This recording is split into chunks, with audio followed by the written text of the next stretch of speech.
Hi, everyone, and welcome to Ask a Whaler, all about Google Analytics goals. I'm Meredith Esquivel, Digital Marketing Whaler at Whole Whale, a digital agency that leverages data and tech to increase the impact of nonprofits. I'm joined today by our digital analyst whaler, Jack Downs. Welcome, Jack. Hey, everyone. Jack will walk you through some of the fundamentals to get us all on the same page, and then the content is up to you. Share your burning GA goal tracking questions in the chat, and Jack will answer them and maybe do some walkthroughs when it makes sense. We'll be recording the webinar and sending it along with other resources after today, so no need to take copious notes. With that, I'll pass the mic to Jack. Yeah. So here we are. Sorry about this. Today we'll cover what is Google Analytics, just a quick overview exactly what the platform is, and our ability to customize it to track the most important behaviors on our own site. We'll discuss the difference between goals and events, which is not always clear, but we'll try to iron out those details, and then we'll open it up for questions. So we'll make sure that the bulk of our time is spent answering whatever questions you guys have about deciding what goals to track, how to configure them, etc. Real quickly, what is Google Analytics? It's a free web analytics service provided by Google, and it tracks and reports website traffic in an easy-to-use platform. It runs on every single page of your site, and it can be deployed either in a hard-coded format on your site in the code, or it could be linked through Google Tag Manager in a much smaller snippet that kind of makes it more accessible for an average internet user to customize analytics as necessary. You can answer things like how long people are spending on your site, how much time they spend reading specific pages or engaging with certain content, where they're clicking, and then where else they're going on the site, where they're exiting from the site, etc. So a lot of great information to kind of inform how users are behaving. The two big tools in terms of customizing Google Analytics out of the box to best suit whatever your organization needs are goals and events. And there's an important distinction. Goals track the key behaviors on site, and it's important to note that you're limited to just 20 goals. So GA has a separate space where you can configure these things on platform in the administration panel, and I'll show you guys this in a second. And goals could be set up for in a few different ways. The different types of goals, the most common that we use is probably a destination goal. So you could tether a goal to whether or not someone opens a specific URL on your page. This could be a thank you page or a piece of content you're really interested in users reading. So goals will fire whenever users access that page. Pages per session goal is one that you could set a threshold for the number of pages a user might visit in a given session. So a lot of times we will set that bar at 5. So if a user visits 5 pages in any given session, then that goal is fired as well. A duration goal is what it sounds like. You set a time that you'd like users to pass, and then after they've spent 5 minutes, for example, on site, a goal is fired. That pages per session and duration options are best for configuring things like interested users goals, as we like to call them, just not a specific action on site per se, but a way to engage or to gauge user engagement, whether that be with multiple pages on your site or if they're just spending a lengthy amount of time exploring what you have to offer online. And then our final type of goal is event. So events are things that we have to configure either in the hard-coded GA or within Google Tag Manager. So we always recommend deploying Google Analytics via Google Tag Manager. So that will be where we focus on configuring events today when we do touch on it. It is one of the best ways to understand user actions because you could configure events for really anything. You could add an event for when a user clicks a button, or if they visit a certain page, or if they scroll a certain depth on your page, or if they are downloading resources, sharing articles to social media. Really anything that you can imagine can be added as an event. And what we'll do is create those events in Tag Manager, and each event has a specific ID in the form of a category, action, and label that you could then use to create event goals on the Google Analytics side. So the events you create in Tag Manager or in your code can then be mined and tracked as goals in Google Analytics. There are a few distinctions as well. Before we jump into this little quiz here, it's important to remember that goals will fire once in any given session. So a session, just as a reminder, is defined as any time a user logs on to the site and does not, anytime a user logs onto the site and then engages with the site in a meaningful way, and then exits out. So after that series of interactions, a session is logged. If a user opens a site and then leaves their browser running for over 30 minutes, Google will automatically end that session and a new session will begin. So some nuances there, but a session is just really anytime someone is visiting your site. Events, conversely, so Google goals will only fire once per session. Events will fire an unlimited amount of times unless you specify otherwise. So there's a distinction there as well. So sometimes, for example, if we configure an event like a downloaded resource, when users download a resource, if a user downloads 5 resources in one given session, Google will log 5 events for that action, for those actions, but only 1 goal, since goals are limited to 1 session or 1 conversion per session. So that brings us to this quiz. So imagine that your site has these following configurations: a goal for a donation when a user donates, a goal for whenever a user signs up for the newsletter, and then you've configured events for when users share pages to their own Facebook, and then whenever they download resources in the form of a PDF or an image, what have you. So here's our scenario. A user comes to your site, signs up for the newsletter, and then shares 2 articles on Facebook. So that's 1 session. The following day, the same user donates twice and then downloads a PDF resource. So the question is, how many goal completions did the user log? So I'll open this up for responses. Feel free to share your guess in the chat panel. It's, again, first session, visits your site, signs up for the newsletter, shares 2 articles to Facebook, and then the following day, that same user donates twice and then downloads a resource. Any guesses? Meredith? Not seeing any in the chat yet. We'll give it a few more seconds.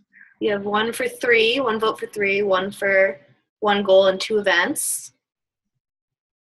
Another for 2 goal completions. Another for 5. Cool. Okay. Love the responses. More coming in for 2. Cool. Well, if you pick 2, you're correct. Again, that limitation for 1 goal per session informs why we only see 2 conversions here.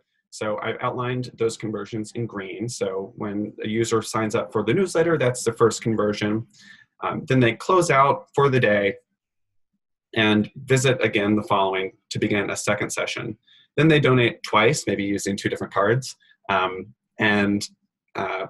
We may be able to see those 2 donations if this goal is set up as an event, but on the goal side, we will only see 1 conversion for the donation. So understanding that if an action is set up as a goal and users can do multiple actions or multiples of those actions in any given session, that it will only be recorded once, and that's not the case for events. So that kind of information is important for you to have. For example, if someone's donating twice in a given session, we always recommend setting up an event in addition to a goal so that you could have both sets of data available. That's just kind of our quick introduction. I could also open up Google Analytics and show you exactly where these are configured, if that's something you all would be interested in. But I'll like to start by asking if there are any specific questions around configuring goals, deciding what goals are best for your organization, limitations. I have a quick question about the quiz and some of the explanation there. Why do they make the distinction between goals and events? So why should you have newsletter sign up as a goal and a Facebook share as an event? What's the point of that distinction? Great question. So when we think about all the behaviors users can take on site, we want to identify only the most important actions to elevate to the status of goal, so that when we're doing goal analysis, we are focusing in on kind of those key actions, and we're not getting bogged down by too much information.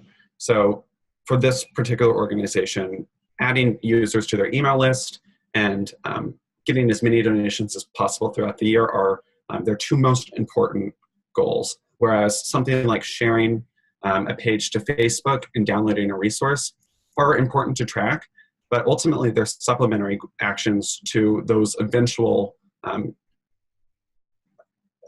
conversions of signing up for the newsletter or donation. So it's a hierarchy that really can vary from organization to organization, but recognizing that downloading a resource and then sharing pages to Facebook is maybe higher up in an engagement funnel or an engagement path that a user might take to taking ultimately those most important actions on site. So it's ultimately up to what an organization prefers or how they're prioritizing certain actions on site. I think that as a blanket statement, newsletter signups and donations would be safe to say should always be configured as goals if those are things that your organization offers as actions to be taken online. Yeah, I'd like to add that we think of goals as mapping onto your KPIs, and then events as some of those steps that people can take leading them towards those KPIs. Right. I have a question on the basic goals that everyone should set up. Some of our attendees are wondering where to start. And then if you could walk through how to build one of those basics, then in the back end, that would be really helpful as well. Perfect. So I will actually switch into an article that we've shared online. These are Google Analytic goals for nonprofits, and this is a great starting point if you're wondering what configurations will work best for your site. So we touched on kind of the importance of tracking signups. So this could be newsletter signups, or if you're registering volunteers, just including that registration funnel as a goal. We have examples and a little bit more information about kind of what this entails in this article that we could include in kind of a wrap-up email. Other things, obviously donations. So if you use a donation platform that's a third-party platform, a lot of times these will have Google Analytics plugins or compatibility so that you could easily link information collected on those platforms to your Google Analytics property and then track that as a goal. A lot of times we recommend setting up a confirmation or thank you page for whether it be an email sign up or a donation completion. So if a user sees a thank you page or thanks for donating page, for example, tracking that as a destination goal, as we have set up here, is really the easiest way to ensure that you're collecting all of those actions in your goal section on Google Analytics. So donations, and I could go through how we could track a thank you page whenever we get on the platform and actually set up a goal.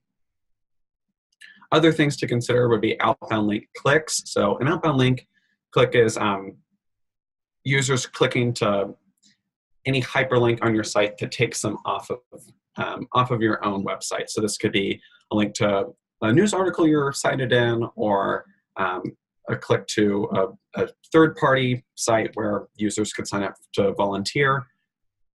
Downloads would be downloading available resources like a chart or kind of a lesson plan. Time on site is another goal. So we've discussed interested user goals. We would recommend setting up 2 for your organization if you're interested in engaging how much meaningful time users are spending on your site. So the time on site, we would usually set that threshold at 5 minutes, but It really depends on how long users are staying on site on average. And you could find that information specific to your own organization within GA. The other component of this would be pages per session. So again, always looking to see what the average is on your site before you decide to set a given threshold, but that is another interested user goal that we're always recommending configuring. And I'll show you all exactly where or how to do these things in just a second within Google Analytics. Finally, another recommendation we have is new user account creation. So again, tracking users' movements along a funnel, and if it's whether it be registering a volunteer or signing some kind of petition, linking that thank you page or an event that confirms the completion of that process to a goal is a great way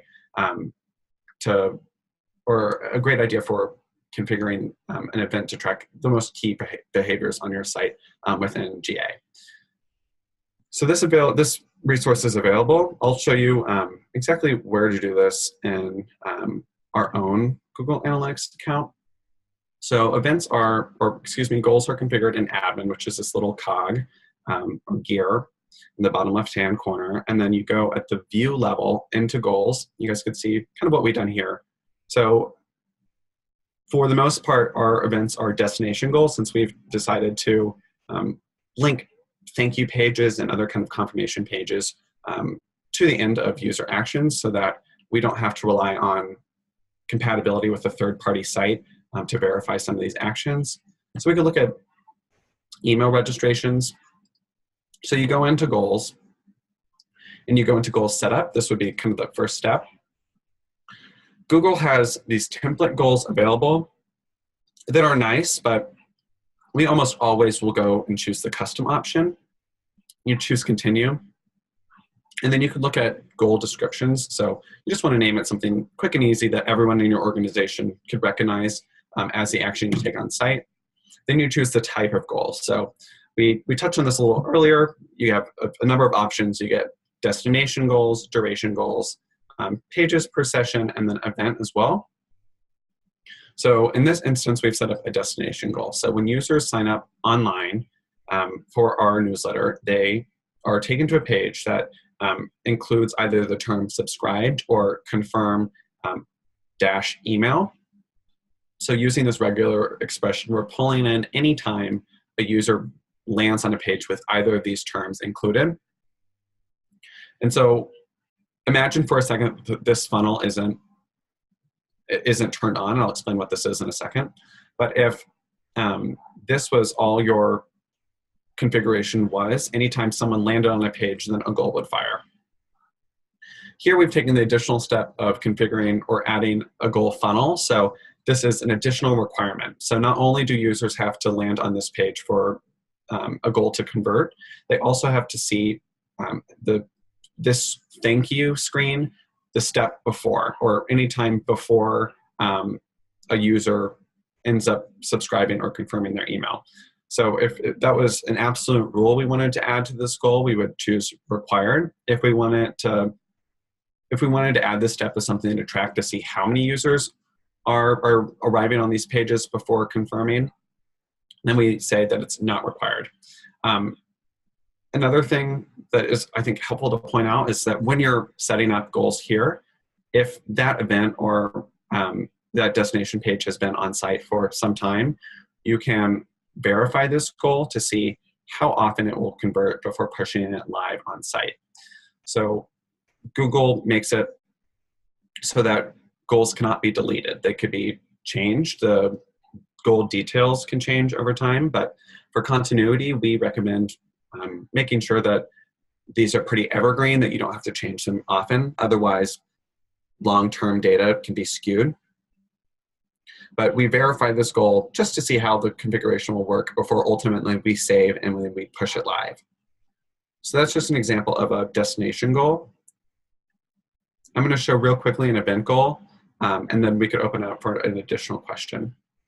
Can you use an example of a resource download or some kind of download?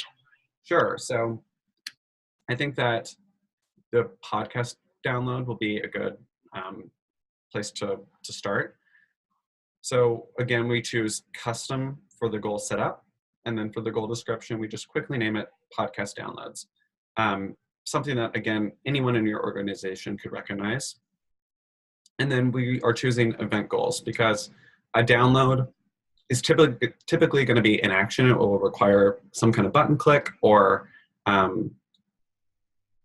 some kind of additional action that goes beyond just a specific URL for Google to track. So in Google Tag Manager, we've created an event that signifies when users have downloaded a podcast, and we give that event a category name, an action name, and a label name and Tag Manager. So in this instance, we are telling the goal anytime you see an event come into Google Analytics that includes the label MP3, which signifies the audio file, that users are engaging with that content and have since downloaded a podcast. Now, if this was an outbound link click, for example, our category name might be outbound link, and then our action might be click. And so this label can then become a specific page. Let's pretend that this is a URL, so MP3. This would specify to Google that any action that has the event category, action, and label identical to these parameters we've set here should, in fact, fire this goal. So that's just a way that you could pull from events that you configure in Tag Manager to capture things like downloads. Again, we'll verify, since I did change this, and we see that it is still converting. So we could save and then return to our goals list. One other note is that if you have a goal that is specific to maybe an annual campaign that lasts for just 1 or 2 months in any given year, you could always toggle goals off for the meantime. So rather than having that goal not fire for 10 months out of the year, simply turn it off so that your goal conversion rate and your overall number of completions isn't affected by inactivity there. What are some of the options for event category and action? So we'll go into Tag Manager here for this. So if you have deployed Google Analytics via Tag Manager, this is a container. This will be a familiar site. And in tags, which are those special configurations that we set up to track unique actions on our site, we can find an event that we've set up as an event tracking tag. So I think that this will be a good one. So this is clicking to tweet. So anytime that a user finds one of our articles that they think should be shared, or oftentimes in our articles we'll have a line that says click to tweet here, and it will be an excerpt from our article. This is a tag that will track that behavior. So we set up the trigger here. So we give parameters to Google Analytics or Google Tag Manager for that specific action with the trigger.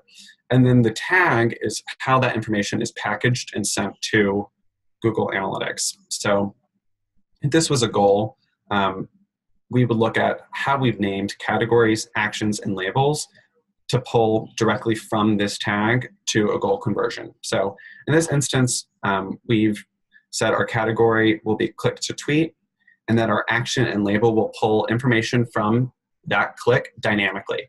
So the click text, for example, will be whatever that button says. So oftentimes it'll be click to tweet or send or submit, what have you. That action will pull dynamically here since we've used these double brackets.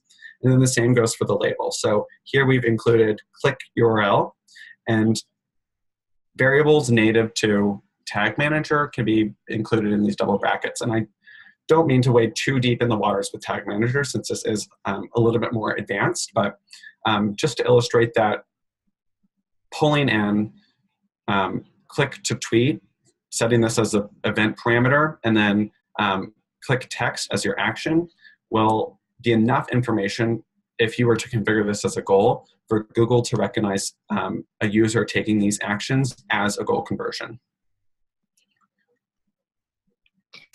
We have two more questions before we have to wrap up for today. One is how to set up funnels for goals. Is it true that you can't set up funnels for goals that involve events?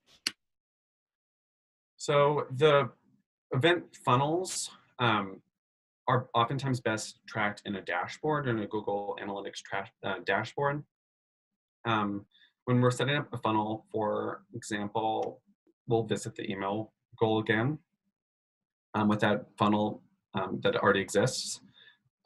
It is easiest to give a destination here, especially if you want to require that action before. If it's important for a user to complete a certain event before users are able to complete a goal, then tracking that user flow in a dashboard is likely going to be your easiest solution for seeing how users move down that goal funnel. Honestly, funnels in Google are pretty rudimentary, so there's not a whole lot of flexibility there. That's why we rarely require these steps beforehand. But where this does come into play is when we look at the goal funnel visualization, we could see how many users are doing these things before dropping off. So this is the conversions tab in Google Analytics.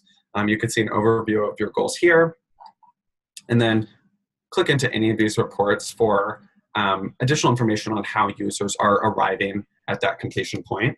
So reverse goal path is something we really like. I'll show you that right after this. But funnel visualization is where we pull in that those parameters that we add in a funnel for a specific goal. So here we've said that email is what we want to see visualized here.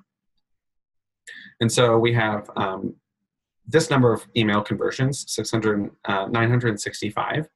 And we've added as a funnel step the thank you page, a visit to the thank you page right before users are able to submit submit their email for the newsletter. And we see because this number is when users land on this thank you page, only 34% of those eventually will convert to emails. So if this is an action we want users to take before ultimately committing, we can see that this funnel is actually not that strong. So very rarely will users land on the thank you and then ultimately convert. And this thank you is, the reason this is set up the way it is because we do a double email opt-in. So users will see a thank you page first whenever they sign up for a newsletter, and then they'll be sent an email to confirm that they in fact want to join our newsletter. So the fact that we have quite a few more users coming in through this different path is indicative of that second verification process. So that's why there's such a discrepancy here. But if it is something like signing up for volunteering, if there's a multi-step funnel where users maybe first enter their name and their email and then choose what kind of volunteering they want to do before ultimately committing to do so, you could track those each step in that funnel here and see how users drop off. So there is value in funnels.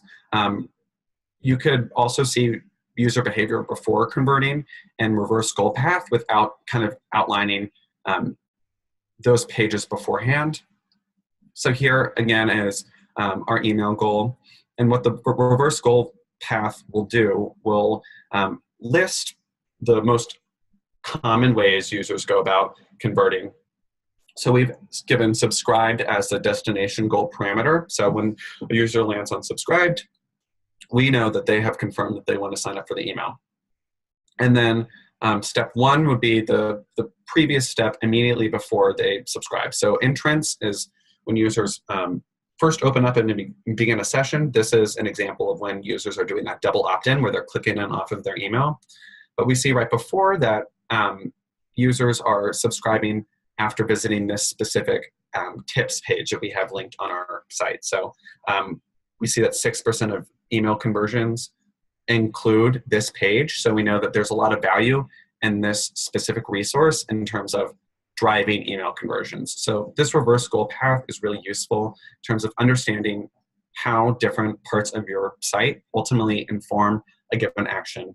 And that's why we really think that there's value in setting up destination goals whenever possible. So if you're deciding between setting up an event goal for a donation completion or an email subscription versus a confirmation page, like a thank you or a subscribed page, we always say go with the confirmation or subscribe page because it really makes this kind of analysis much more streamlined and much more reliable, and also easier on your side since you don't have to deal with Tag Manager in conjunction with the goal creation and funnel process.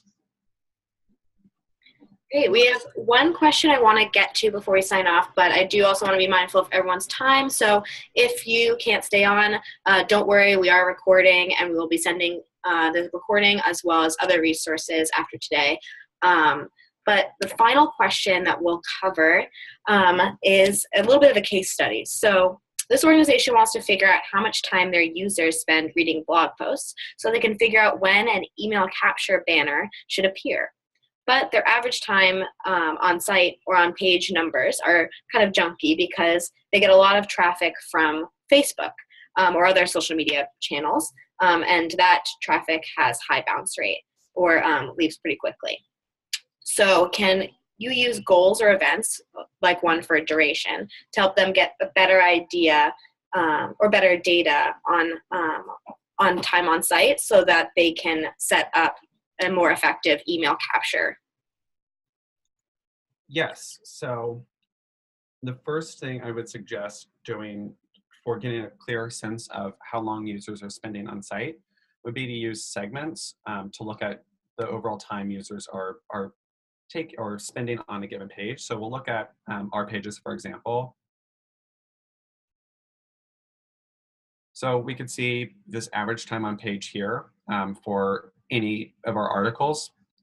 And this includes traffic from all different channels. So if we want to exclude social media, for example, we could create a new segment that excludes traffic from social networks.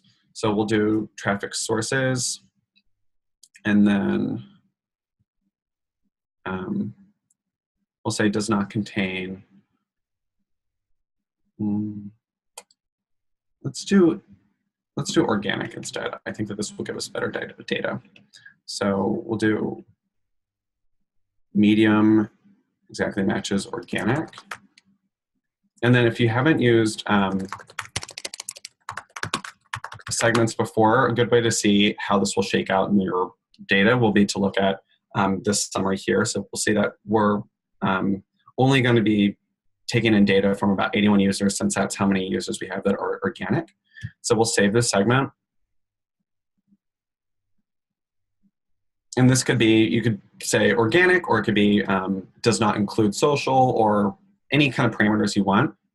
So we'll look here and see that the actual time on page from the traffic we value for this 29 ideas for Giving Tuesday article is 6 minutes, 6 minutes 45. So we're able to dial in on the traffic that we deem as most important, or decide the engagement there, and then set a threshold for maybe a duration goal based on this time. So if on average users are visiting for close to 7 minutes, then setting a duration goal at 7.5 minutes maybe will be an indication of extra engagement here. And then setting a goal at maybe 6.5 minutes would be a threshold for whether or not users are having a meaningful experience reading this article. In terms of how that plays with your email registration, there's no way to really tether duration to email registration unless you were to compare goals or events side by side. So you could do, you could set up a duration goal to see how long users are engaging with your content, and then create an additional goal for email registrations, and then compare how much overlap there are between users. So you could also segment based on how many users are converting given goals. So if a user converts that time on page goal and an email conversion in the same session or over the lifetime of their visits to the site, then you could look for insights or commonalities between among that traffic to inform your strategy moving forward. Awesome. Thank you so much, Jack, and thanks to everyone who joined us today. If you could just pull up some of those slides at the end there, Jack.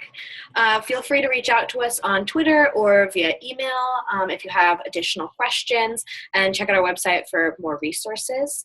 And then I'll also be sending a free link to access our WWU courses, our on-demand courses, so you can keep learning with us. That'll be in your email with the deck and recording. Have a great day, everyone.